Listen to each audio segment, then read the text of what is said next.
touring cars go to the Western Cape. Round 7 and 8 of the Bankfin Touring Car Series, and we're here at Killarney in Cape Town. Graham Duxbury, Nissans really are the team to beat today, aren't they? Yeah, I think the fortunate part is that we've got 4 Nissans. So you've got the privateer of Marco de Santos, plus the Englishman who effectively is the privateer of Mark Peters, who's out here as well on pole in the second race. So I think we have a lot of excitement amongst the Nissans. But don't discount the Opel. The Opel, for the first time in normal conditions, is in 5th position. I think we can get something out of that Opel today. Sean van der Linde in the BMW didn't have a good qualifying. He's been fastest in the warm-up this morning. A lot of promise there. Hopefully, yes. I mean, they battled the whole weekend, and they did a lot of work last night. They changed engines and so on. So hopefully something out of that can make them more competitive as well.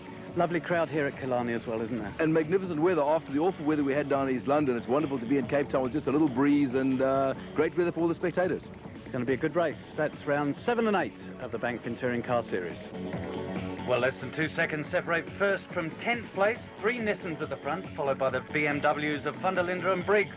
But it's series leader Janil de Villiers, who once again starts from pole position.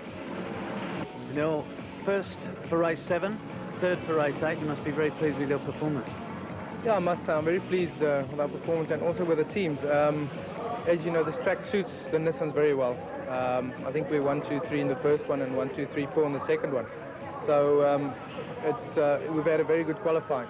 But I think the race is going to be a bit more difficult. Sean van der Linde in the BMW was very quick this morning in warm-up, so I expect opposition from him. And then, of course, I mean, you've got to get through that first corner, as you know. That's always a bit of a trick to get through there. But we'll see if we can get through there and get around, and we'll play it from there. Sean, you weren't very happy with the qualifying, but you've gone out in the warm-up today, and one of the fastest. What's the difference in the car today? Well, the whole weekend we've been having problems with our brakes. You know, our car's never really done well at the circuit. The circuit doesn't seem to suit our car. The rear-wheel drive very good, so we didn't come here with high expectations. But you know, the bumps seems to be the problem on our cars, so it upsets the car very bad. We can't get the power down and can't get the drive out of the corners. But we've changed the braking system over the night. Last night, and definitely seems to have made a big difference. The car's much easier to drive. The car's not as nervous under braking, and it just makes my job much easier. 6th on the grid and first Audi, Chris Aberdeen. Is this a good track for Audi? The Nissan say is their favourite track. What, it's Audi's favourite track or Nissan? No. Yeah, no, traditionally it's been a very good track for Audi. I mean, we've always done exceptionally well here. But right now it just looks as though the Nissans have got the jump on us. We just can't seem to catch them. I mean, we probably, the BMs and the Opels, we're all doing much the same times, but the Nissans just got a second on us, and we're just going to have to work a little harder to catch them. We'll see in the race. You know, hopefully we're strong at the end, and time will tell. As Janil de Villiers takes his position at the head of the field, let's join Graham on the grid. Okay, on pole position again, Janil de Villiers for I don't know how many of the time. Second place is teammate in the BP Nissan, Duncan Foss. Third place, privateer Marco de Santos. This is a man who can win the race. Now we get to the BMW. The first BMW, Sean van der Linde. Battled on the weekend, but quickest this morning. You could see a win from this man. Mike Briggs after that. Then we get the Audis, and way back down the bottom there, you got the Bankfin car of Mark Peters. Now in 9th position. His teammates are 1st, 2nd, and 3rd. Mark in 9th. Can he come through? Well, nowhere like the Western Cape for crowd support, and you can see the crowd and what cars they're supporting. So as round 7 gets underway, de Villiers and Foss lead the cars across the line for round 7 of the Bankfin Touring Car Series. Into the first corner, tight right-hander, almost doubles back on itself, doesn't it, Graham? Yeah, unfortunately, nobody touched each other. Traditionally down in Cape Town, they haven't got past the first bridge. Here they've got to the first corner, no problem whatsoever. So at least we've got a full field of cars going into the second corner, which is Quarry. In car with Chris Aberdeen in the N-Gen Audi. He's behind Michael Briggs in the Sassel BMW. Ahead of him, van der Linde, the same BMW, as they come through the kink for the first time. But it is Janil again in the lead there, really in control. Duncan Foss 2nd, then the privateer Marco de Santos 3rd, then the 2 BMWs. So it's not bad for 2 BMWs. Chris Aberdeen was hoping to make up some places, but we're going to have to see whether he can overtake those BMWs. Now this is the man to watch, Marco de Santos in the valid value Nissan Primera. He really is a find this year, isn't he? Well, we've known that for the last few years, and this year he's got the car to win races, and I'm absolutely certain he will win a race before the end of the season. In into Vodacom for the first time. It's De Villiers, Foss, De Santos, the two BMWs, and behind them the Audi. We're in car with Sean Watson-Smith in the Petronas Opal, and he's got Chris Aberdeen in the Audi on his left-hand side. Bit of nudging there. Yeah, there was indeed. Going in, there was nudging from behind and from the side, and here they come across the line side by side. Aberdeen is not going to be happy about the fact that the Opal's got past Looks him. like all the pit numbers getting blown about there, blown off the pit wall. Someone's obviously left them on the racetrack. But look at this dice for the second group. The Nissans are ahead, but here between the Opal and the Audis, it's very, very close. Watson, Smith and Taylor, again, just a little nudge, but nice to see they're not going full bore into each other. We're in car with Chris Aberdeen as we enter the Engine Bowl here at Killarney. It's a marvellous track for watching racing, isn't it, Frank? It's fantastic. You can see so much of the track from any one position. Now here again you see De Villiers really controlling the race from the front at this point in time, pulling away. The BMWs are a lot closer than they thought they were going to be, and certainly the Opals and the Audis aren't going to be very happy with it. Well, Sean lost it slightly there, but manages to keep ahead of his teammate, Michael Briggs. As we see De Villiers, Foss, De Santos right behind him, the two BMWs, Watson-Smith, and then the Audis. What a lovely race! And there's Mark Peters trying to make a move as well from a very lowly position in ninth, coming through into that second group. The problem is that you can be faster than the guys in front, but of course to overtake is another story. Well, Terry Moss back in the Audi at East London. He actually got hit by Tennille De Villiers as he was walking away from having an accident. So he's back fit and well and obviously enjoying the racing. Yeah, he's still a little bit stiff from that accident. It's taken a long time before all the muscles are okay. Back again at the head of the field, the three Nissans, the two BMWs, and the dice between Taylor. Whoa, who's that going on? That's Watson-Smith in the Opal. Yeah, it looked like he got a touch from somebody who else just lost on his own. I'm not quite sure. CCTV camera didn't Managed show to keep his position though. Which means that there's no problem. Even if Aberdeen or whoever the Audi is here did touch him, it wouldn't have been a problem. Back almost three abreast. We see Chris Aberdeen, followed by Mark Peters in the third of the BP Nissans. Peters, of course, from the UK, flies out on a Wednesday and then flies off after the racing. Now watch this over here. Are they going to touch each other? Ooh. No, not at all. Terry letting Peters through. Now that's the type of driving you want. You want close driving without any contact. Back again to the front of the field. De Villiers, Foss, De Santos right up against him as they go through Sayback. And De Santos is desperate to pass Foss. He wants to win this race. There's no question about that. He wants to put one over the full works teams, and here he's having a look on the inside, but probably just a little bit too far back. Of course, he's also very much part of the team, so he definitely doesn't want to take out one of his so-called teammates, because they wouldn't go down very well afterwards in the pit. Mark Peters and Aberdeen still having a go at each other as they go through Vodacom, and second Audi just trying to get past Peters as well. There's some very fast parts to this circuit, aren't there?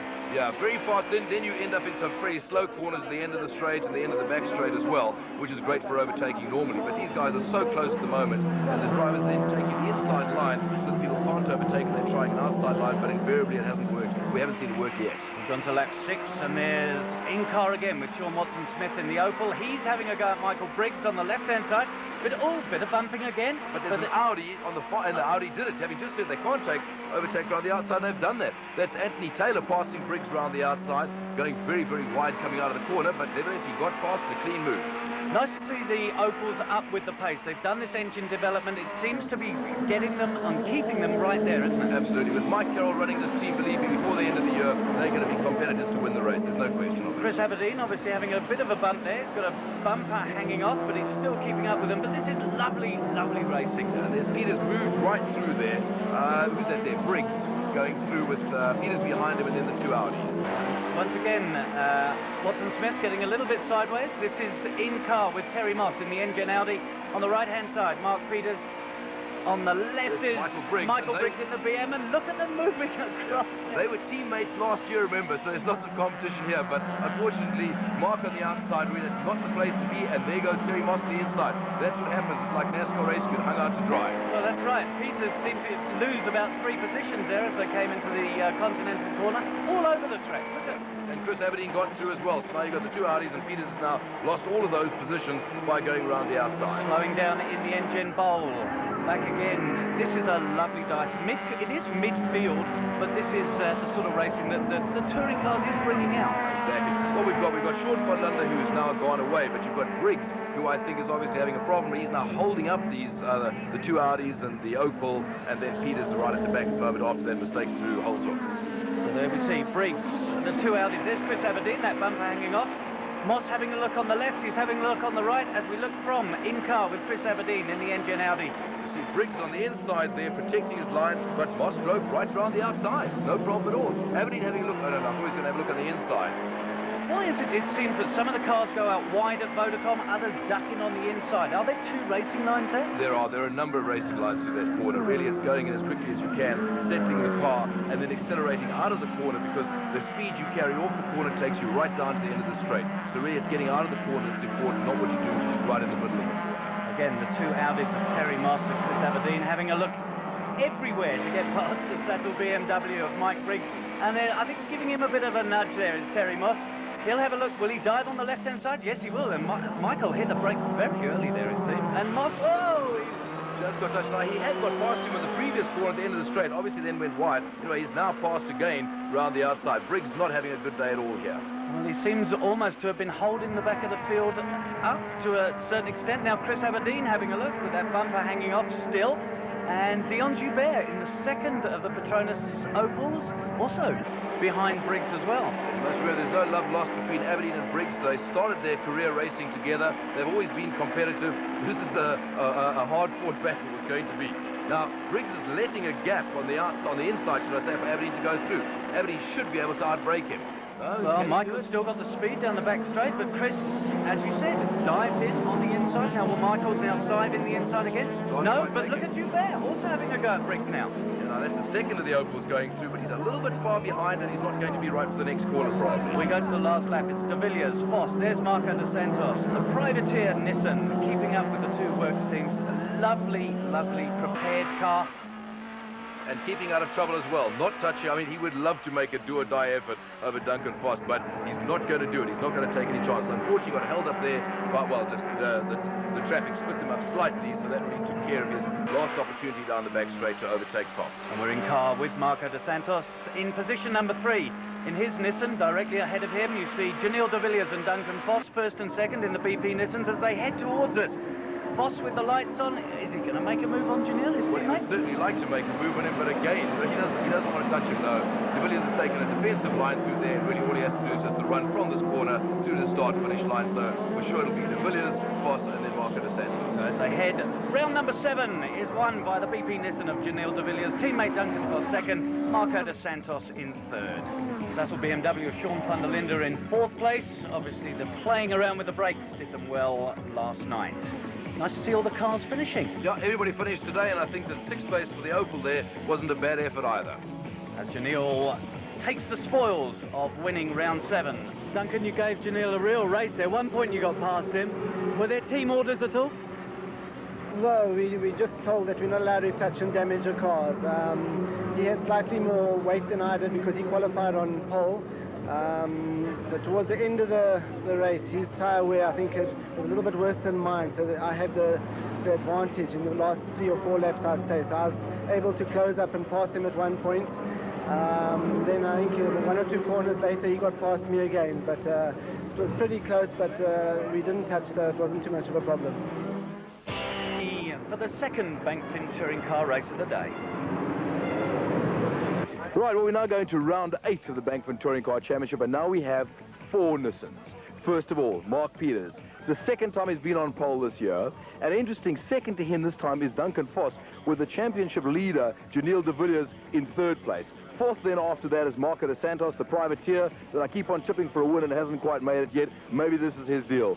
But for sure, it's got to be a Nissan to win this race. After that, we then have the first of the Audis, and that is Anthony Taylor in that particular Audi this time, again ahead of his teammates. Watson Smith in 6th place, again a good qualifying position for the Opal. We'll see what happens to them in the race. We then have Aberdeen, then the first of BMWs, obviously very disappointing. They did finish in 4th place in the first heat. What's going to happen this time, we'll see, but really they don't seem to be on the pace today. They go away for round 8. Mark Peters on the right, Duncan Foss on the left in the BP Nissans, and away they go.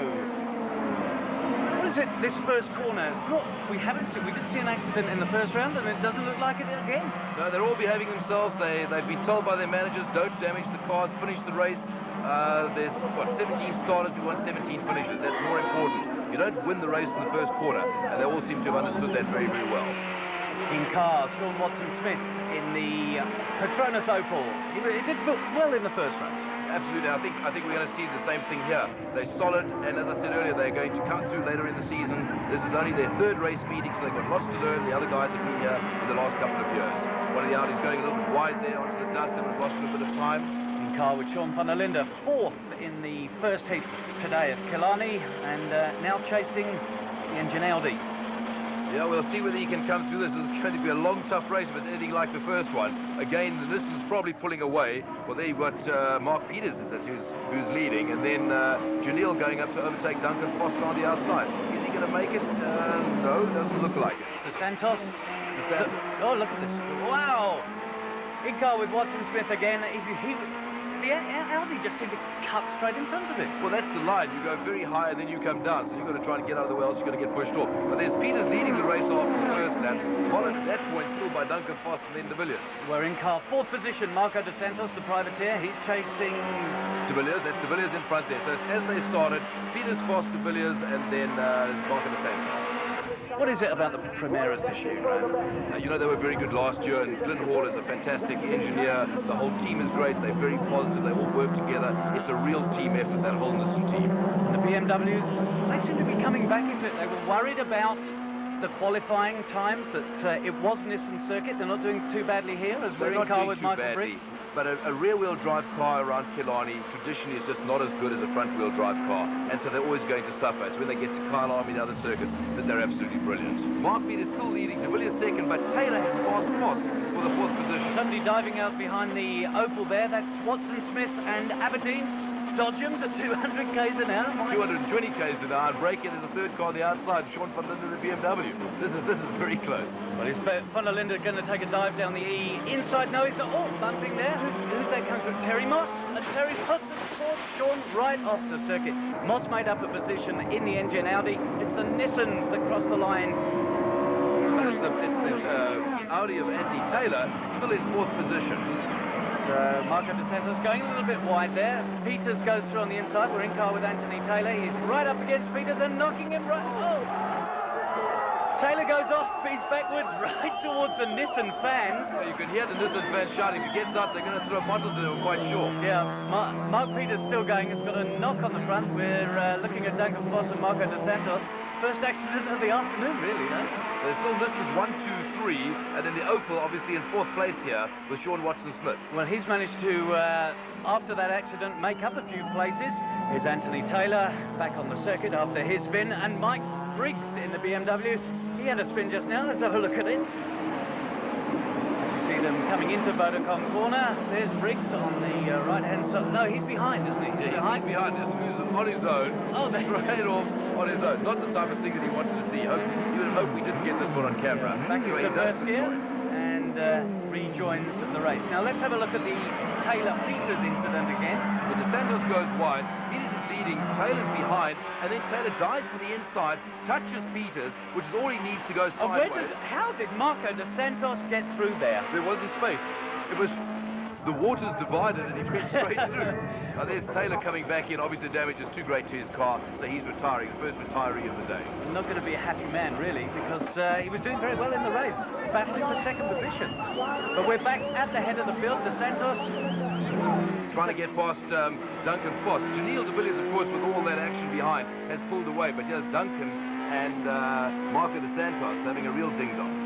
So it's still Nissan Primera of Janelle de Villiers in first. We're with Duncan Foss, but looking back at third place, and now we're with third place Marco de Santos, looking forward to Duncan Foss in second position. Cannot get closer than this. This is as close as you're ever going to get. This is the corner onto the main straight, very, very fast corner, come out at about 145 kilometers an hour at this point, and then reaching just over 220 at the end of the straight. But look at that second battle again, very, very close. The Opals, the Audis, but De Santos having a look on the inside of Foss now. Will he get through there, Graham? Well, yes, he has done. Has he done it? Has he? Sideways now, which is on the wrong side for the next corner. But there's mayhem behind them. Yeah, and these two Audi drivers, again, they are racing. There's no team orders there whatsoever. You heard Duncan Foss in the interview after the first race saying that, no, there are no team orders. Do you think there are team orders within the team? I think they just know they mustn't touch each other. You see, Marco was the wrong side coming out there, so he wasn't able to make the pass that time. But look how close he is. At some point, he's going to try and get through. You see his right-hand window's open, or there's something flapping on the right-hand side of his car. And here's Watson Smith behind them. He's in 4th position. We've got those 2 Audis behind him as well. Yeah, Marco seems to go into this corner just a little hard and loses from Duncan, who goes in just a little more under control. 1, 2, 3, 4, 5 cars. The 2 Audis, the 2 Opals, and a BMW. The BMW of Sean van der Linde. Teammate Mike Briggs spun out a little bit earlier, but he's still on the track. The 2 Opals. They're the 2 Audis, I told you. Those 2 Audis, There's nothing there. I mean, that's slowing each other down, going into that fast corner before the main straight, which is allowing Watson Smith to be even closer. We'll see whether he can make a move at the end of the straight here. Well, the crowd loving every minute. There's actually 5 cars in that group there. Sean van der Linde can't be happy being at the back of that. Look at this over here. Well, this time the Santos has got on the inside. He's got past Duncan Foss, and he's now after Janelle de Villiers, and then the next 5. Great race. It's going to be, well, Janelle hasn't got that much space. He's got enough just to be a little bit comfortable, but Marco de Santos can catch him, I'm quite sure. And they're all over the track. No team orders, they say, but they're certainly dicing it out for 4th position there. There's lots of pride. You know, if you can't beat your teammate, you can't beat anybody. And there's lots of pride here between Moss and Aberdeen. He goes, oh, that's Moss going on the inside, over the nose. And he's straight on the other side. Chris Aberdeen says, thank you very much, Terry. And carries on. Terry Moss obviously still going to continue on, but it's Aberdeen, the Opals of Watson Smith, Joubert. Sean van der Linde looks for a way round. He takes a dive to the right-hand side as they go into Continental Court. A lot of smoke from the Opal there. This seems to be running very rich. You see the flames coming out of the exhaust, which then turns into that very black smoke. I haven't seen that in the other touring cars. There's the Santos, the coffee shop owner from Johannesburg, followed by Duncan Foss, the hardware merchant from Johannesburg. And there's Aberdeen, Watson Smith right up behind him, trying to smoke off.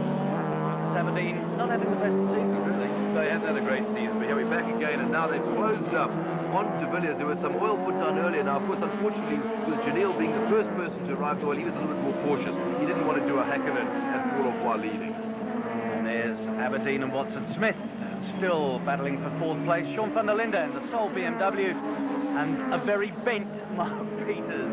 Where's Terry Moss? Terry Moss obviously still behind Mark Peters after his little off at the end of the straight. But look at these 3 leading Nissans. There's nothing separating these cars at all. And let me tell you, all 3 of them want to win. It's all that pride I was talking about earlier. And of course, Duncan Foss is carrying that additional weight, 30 kilograms. He was second on the grid, I beg your pardon. And he's carrying extra weight. Do you think that holds him up at all? They'll always tell you that it does. I personally don't think it makes that much difference. Look at his performance over there. There's nothing between the 3 cars with different weights on it. So I really don't think it makes that much difference. Watson Smith and Aberdeen still battling it out for 4th position. This has been a fantastic race, a fantastic dice the whole day, in fact, between these 2 drivers. Bit of smoke from the back of Chris's car, just a bit of tyre smoke from braking a bit late. As they brake in, that inside wheel just lifts up. There's all sorts of fancy braking systems that they wanted to do. Marco de Santos battling for the lead. Look at this, he's having a go at de Villiers on the outside, Foss right up behind them. De Villiers on the inside line. It actually looked like de Santos was actually through there for a bit, but being on the outside, he couldn't quite make it around him. As they head towards the finish line for the finish of race number 8, round number 8, and Watson Smith and Aberdeen still having a go at each other. Chris knocks Sean just off to the left-hand side. There is, what a race track. This is 1, 2, 3, and then the Audi in 4th position of Chris Aberdeen, Sean Watson Smith in 5th place, and then Sean van der Linde, the BMW, in 6th. And Mark Peters, who started in pole, finishes in 7th position. Janelle, 2 wins in the day. Nissan dominating the meeting. Must be very happy. Yeah, well, I'm certainly very happy. We had a very good day again. As you know, this track suits our cars very well, so we went well. The second race was good. In the beginning, I got a bit of a gap there with the guys touching and hitting each other behind me a bit. So I got away, but then someone dropped oil on the track, and that made it a bit interesting. So I was very cautious then for about 2-3 laps just to see where all the oil was. And then Marco and Duncan caught up to me, so we had a bit of a fight there. But I managed to hold them off until the end. So Marco nearly got past in the last lap, but eventually we made it in Nissan 1, 2, 3, and I think it was good for us. And for the second time in the day, de Villiers, de Santos and Foss share the winner's spoil. And it is those three men that head up the championship. Janelle de Villiers from Duncan Foss by 33 points. Marco de Santos jumped over Sean van der Linde in the championship, only by 2 points, as team manager Glenn Hall from Nissan lifts the winner's trophy for the day and gets soaked in the process. Nissan nearly 200 points ahead of Audi in the Manufacturers' Championship.